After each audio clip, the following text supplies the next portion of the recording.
আজকে কবর থেকে আলোচনা করব, কারণ আমি তালগাছিয়াতে আজ থেকে প্রায় 20 বছর আগে একটা আলোচনা হয়েছিল আমার 2007-এ।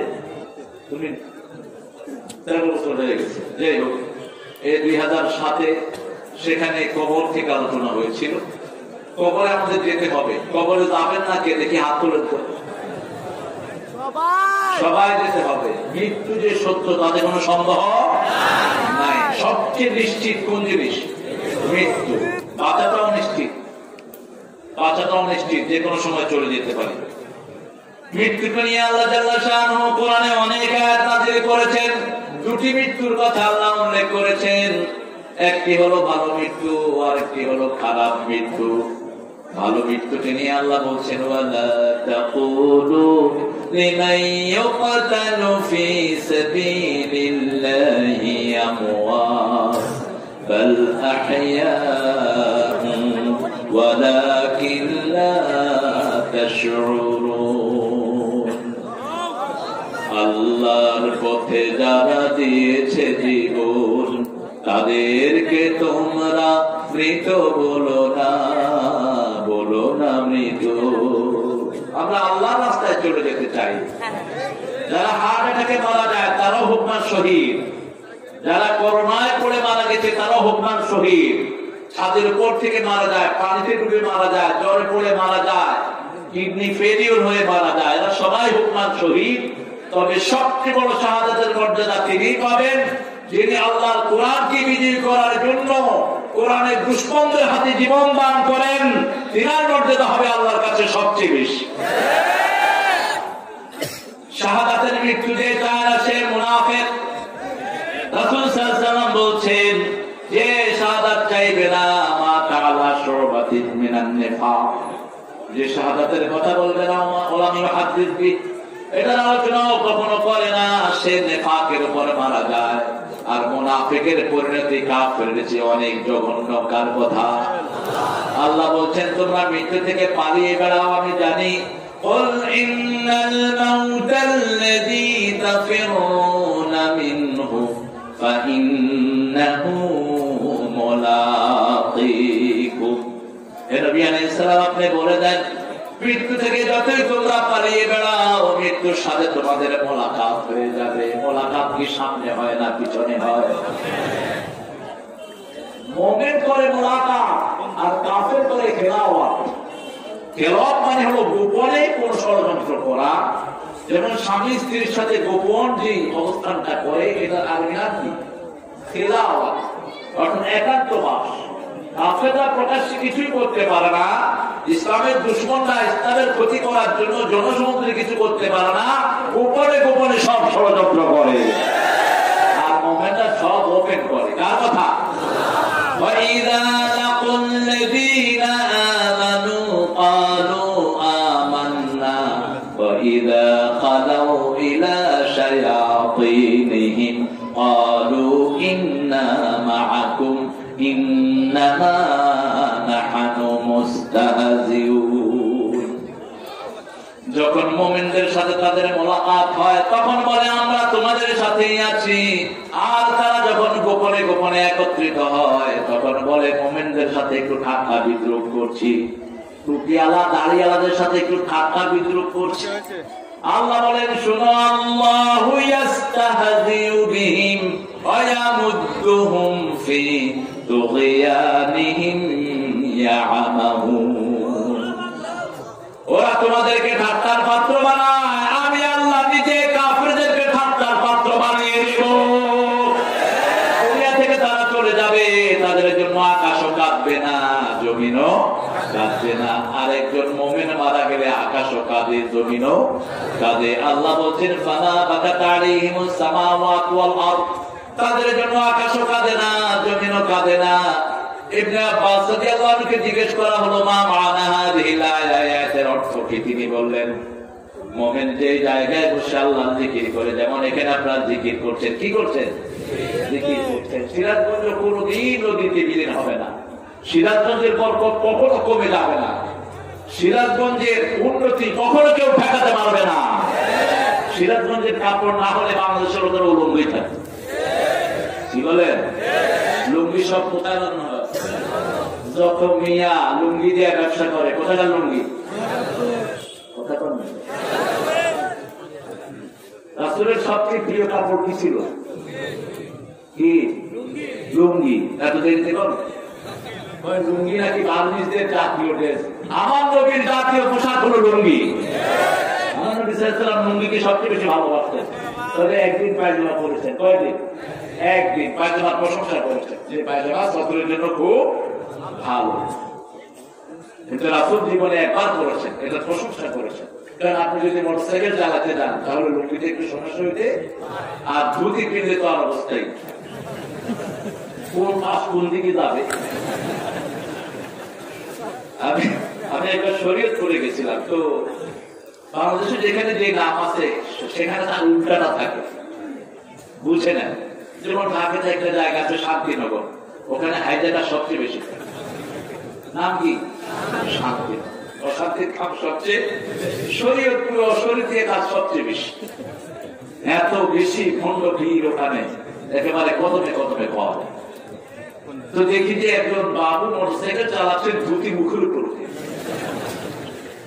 এখন পোলাপান বলতেছে ভূত আসতেছে, কিন্তু ভাইদের একটা আকীদা, ওরা মানুষ মরে গেলে নাকি ভূত হয়ে যায়। না, মানুষ মরে গেলে হয় জান্নাতি না হয় জাহান্নামী। আল্লাহ আমাদের সবাইকে জান্নাত দেন। আরো করে বলে আমিন। আমরা কাউকে জাহান্নামে পাঠাবো না, জান্নাতিও বানাবো না। জান্নাত জাহান্নামের মালিক কে? আপনি বলবেন আল্লাহ অমুককে আপনি জান্নাত দিয়ে দেন। আপনি জান্নাতি বলবেন না, জাহান্নামী বলবেন না। ওই জাহান্নামী, তুই জাহান্নামে যাবি। কে বলছে? আপনি। আপনি কি আল্লাহ দাঁড়িয়ে করছেন? আপনি জানেন কেন? এটা বলা নিষেধ। যেমন খয়বরের জিহাদের ময়দানে একজন সাহাবী শহীদ হলেন, দূর থেকে তীর এসে তিনার গায়ে বিঁধল, তিনি পড়ে গেলেন। একজন মহিলা সাহাবী বললেন, কি খুশ নসিব, তিনি জান্নাতি। রাসূল সাল্লাল্লাহু আলাইহি ওয়াসাল্লাম শুনে বললেন, কাইফা আলিম, কিভাবে জানলে সে জান্নাতি? মহিলা সাহাবী রাদিয়াল্লাহু আনহা বললেন, ইয়া রাসূলুল্লাহ, আমি কি বলবো? রাসূল সাল্লাল্লাহু আলাইহি ওয়াসাল্লাম বললেন, তুমি বলো আল্লাহ যেন তাকে জান্নাত দিয়ে দেয়, আল্লাহ যেন জাহান্নাম থেকে বাঁচিয়ে দেয়। আমরা কেউ জাহান্নামে যেতে চাই না, ঠিক কি না? এই যদি পাশে আগুন লাগে আপনারা কি করবেন? কি করবেন? আপনারা কি দাঁড়িয়ে জিজ্ঞেস করবেন বাড়িতে কাজ দেন? এটা বলবেন কি? আমরা নিবারের জন্য চেষ্টা করবো, যার হাতে যা কিছু আছে। এই জন্য সব নবীরা সবার জন্য দোয়া করতেন, পড়েন রাব্বানা আতিনা ফিদ দুনিয়া হাসানাতাও ওয়া ফিল আখিরাতি হাসানাতাও ওয়া কিনা আযাবান নার। এটা সব নবী আলাইহিস সালামের দোয়া। বিশ্ব নবী জীবনে সবচেয়ে বেশি এই দোয়াটা তিনি করেছেন, রাব্বানা আতিনা ফিদ দুনিয়া হাসানা। সারা দুনিয়ার জীবনের, সারা দুনিয়ায় যত মানুষ আছে সবার জীবনকে সুন্দর করে দেন, আখিরাতের জীবন সুন্দর করে দেন, আর সবাইকে জাহান্নামের আগুন থেকে বাঁচিয়ে দেন। আরো আস্তে কর সুবহানাল্লাহ। ভালো মৃত্যু আমরা চাই, চাই তো? ভালো মৃত্যু 5টা কাজ। কয়টা? ভালো মৃত্যুর 5টা কাজ। 1 নম্বর কাজ, الذين آمنوا ولم يلبسوا إيمانهم بظلم فأولئك لهم الأمن وهم مهتدون। আল্লাহ বলছেন, যারা ঈমান আনলো, ঈমানের সাথে কোন জুলুমের পোশাক পরালো না, তাদেরকে আমি নিরাপত্তা দান করব, আর তাদেরকে আমি হেদায়েত দিয়ে দেব। জুলুম কাকে বলে? ইন্না শিরকা লাযুলমুন আযীম। সবচেয়ে বড় জুলুম হলো শিরক করা। কি করা? কাউকে হাত দেখালেন, উনি আপনার হাত দেখে বলল, তোমার নাম কি গো? আপনি বলেন, আমার নাম জানা গালি। তোমার জন্ম কবে? ডিসেম্বরে। তুমি কুত্তার রাশি। আজ যে বলতেছে হলো রিয়াল রাশি, আন্দাজি সব। এরপরে হাত দেখে কয় যে তুমি রবিবারে বাড়ি থেকে বের হবা না, সোমবার দিন তোমার বিরাট ব্যবসা আসবে, মঙ্গলবার দিন তোমার দুশ্মন তোমার পিছনে লাগতে পারে। আন্দাজে কিছু কথা বলে দেয়, অথচ যে বলছে একটু পরে সে রিকশার তলে পড়ে মারা যায়, অথবা বাসের চাক্কার তলে পড়ে। তো তুমি আরেকজনের ভবিষ্যৎ বলছো, এটার খবর কি? এই গণককে যে হাত দেখায় রাসূল সাল্লাল্লাহু আলাইহি ওয়াসাল্লাম বললেন, একবার হাত দেখলে 40 দিন আমল নষ্ট হয়ে যায়। আর যে গণকের কথা বিশ্বাস করে আমার উপর নাযিল হওয়া সবকিছুর সাথে সে কুফরি করলো। কুলক্ষণ সুলক্ষণকে রাসূল বলেছেন এগুলো শিরক। এগুলো কি? বাড়ি থেকে বের হচ্ছে, জামা টাক করেছে, আজকের দিনটা ভালো যাবে না। কালো একটা কাঁদে, দিন খুব খারাপ। কুত্তা কাঁদে, দিন খুব খারাপ, বিপদ একটা আসছে। কুত্তা কাঁদে, ভাত খাওয়া দেয়। কাউয়া কাঁদে, খাওয়া দেয়। যে কোনো বিপদ আশঙ্কা হলেই কুলক্ষণ সুলক্ষণ এগুলো সবচেয়ে বেশি হলো আমাদের অন্য ধর্মে, ঠিক কিনা? অন্য ভাইয়েরা এগুলো খুব মানে। রাসূল সাল্লাল্লাহু আলাইহি ওয়াসাল্লাম বলেছেন এই কুলক্ষণ সুলক্ষণ আতিয়া মিরা শিরক। এই কুলক্ষণ সুলক্ষণ যারা মানে তারা মুশরিক, তারা শিরক করে। আল্লাহ ছাড়া অন্য কারো নামে শপথ করা, মাথার কসম, খাওয়ার কসম, বিবির কসম, শরীরের কসম, আল্লাহ ছাড়া যে কসম খালে সে শিরক করলো। মান আহলাফা বিগাইরিল্লাহি ফাকাদ আশরাক। রাসূল সাল্লাল্লাহু আলাইহি ওয়াসাল্লাম বলেছেন আল্লাহ ছাড়া যে কসম কাটবে সে শিরক করলো। আল্লাহ আমাদেরকে হেফাজত করেন। চাইতে হবে কার কাছে? কেউ ফেরেন না খালি হাতে। আলহামদুলিল্লাহ, কত সুন্দর আকীদা। আমরা খাজা মঈনুদ্দিন চিশতিকে কত গুনাহগার বানিয়েছি। কেউ ফিরে না খালি হাতে, খাজা তোমার দরবারে। আরে খাজা সাহেব নিজে চাইতে চাইতে তো মঈনুদ্দিন চিশতি রাহমাতুল্লাহ আলাইহি ভারতে চলে আসছেন আল্লাহর কাছে চাইতে চাইতে, ঠিক কিনা? ভারতে এসেছেন কেন? জিহাদ করার জন্য। শাহজালাল রহমতুল্লাহ আসলেন বাংলাদেশে, খাজা মঈনুদ্দিন চিশতি রাহমাতুল্লাহ আসলেন ভারতে। এরা সমসাময়িক এসেছেন, এসে এদেশে প্রচার করেছেন লা ইলাহা ইল্লাল্লাহ।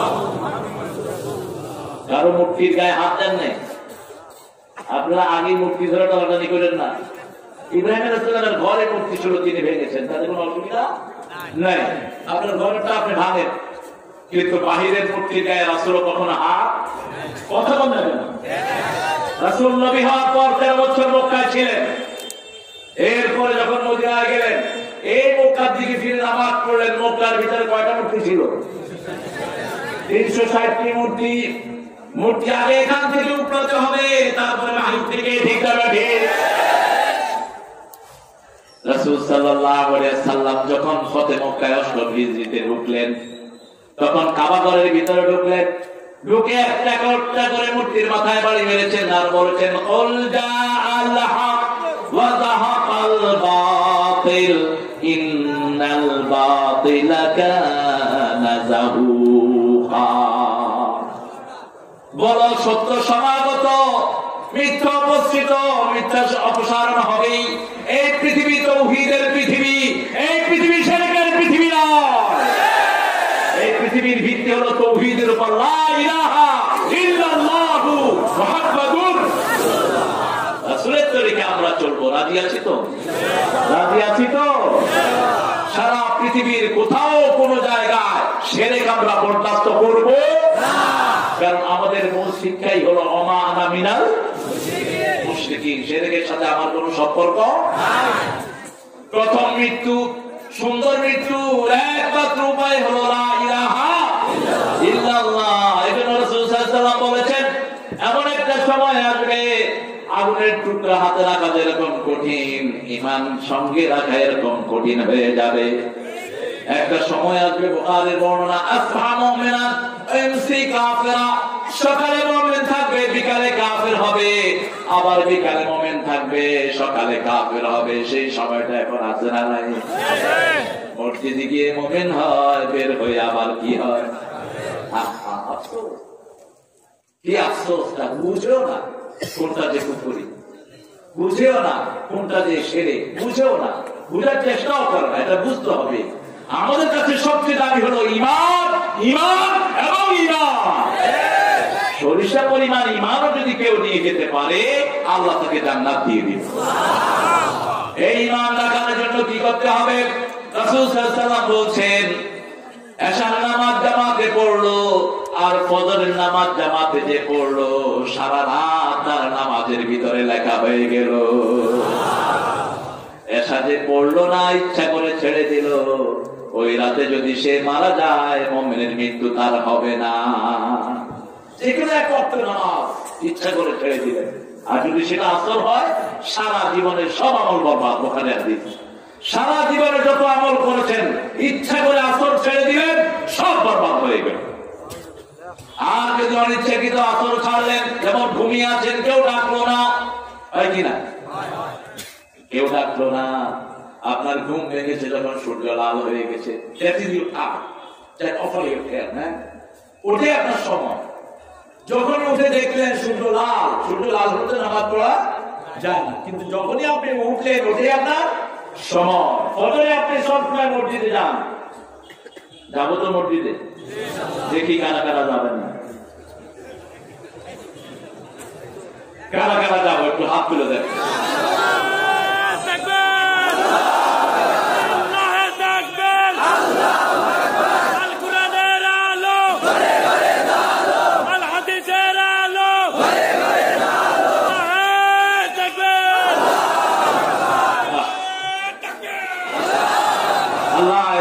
কবুল করে আল্লাহ, আমার মাদেরকে কবুল করে, আমার অন্য সম্প্রদায়ের ভাই বোনদেরকে কবুল করে। এতগুলো মানুষ যদি ফজরে যায়, ওখানে যে বরকত কি হারে নাজিল হবে। নামাজের প্রাণ হলো ফজর। নামাজের প্রাণ কি? ফজর। একই আয়াতে দুইবার আল্লাহ ফজরের কথা বলেছেন, আবার ফজর নামে একটা সূরা নাজিল করেছেন। দুই নামাজের দাম আল্লাহর কাছে সবচেয়ে বেশি। ওই দুই নামাজের নামে দুইটা সূরা আছে না নাই? ফজর আর কোনটা? আসর। ফজরের নামে সূরাটা লম্বা, যেন লম্বা কেরাত বিশ্বনবী ফজরে পড়তেন। ফজরের বরকত বেশি। ফজরে যারা লম্বা সূরা পড়ে এদের রোগ হয় না। ফজরে যারা লম্বা সূরা পড়ে সব রকমের রহমত আল্লাহ তাদেরকে দান করে দেয়। ফজরে যারা লম্বা সূরা পড়ে তারা কোনো মহামারীতে ভোগে না। ফজরে যারা লম্বা সূরা পড়ে তাদের মৃত্যু হয় মুমিনের শ্রেষ্ঠ মৃত্যু।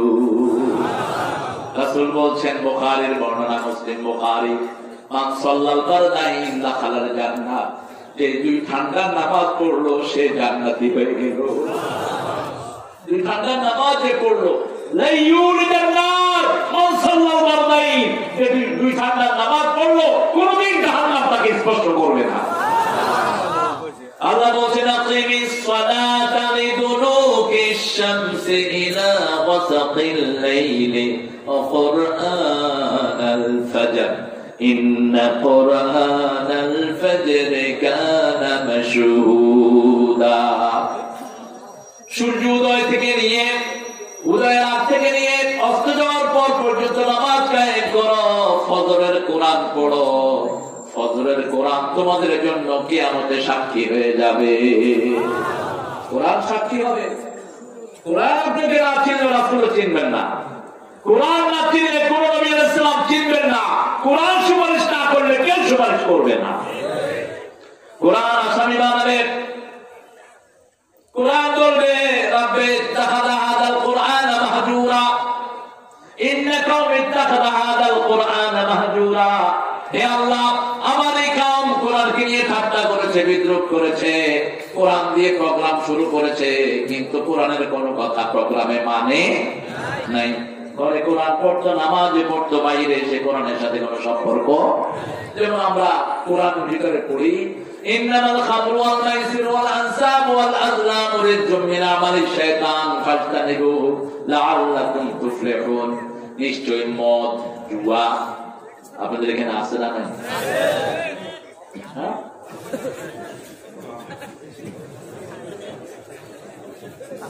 মদ আছে? ইন্না লিল্লাহি ওয়া ইন্না ইলাইহি। তারপরে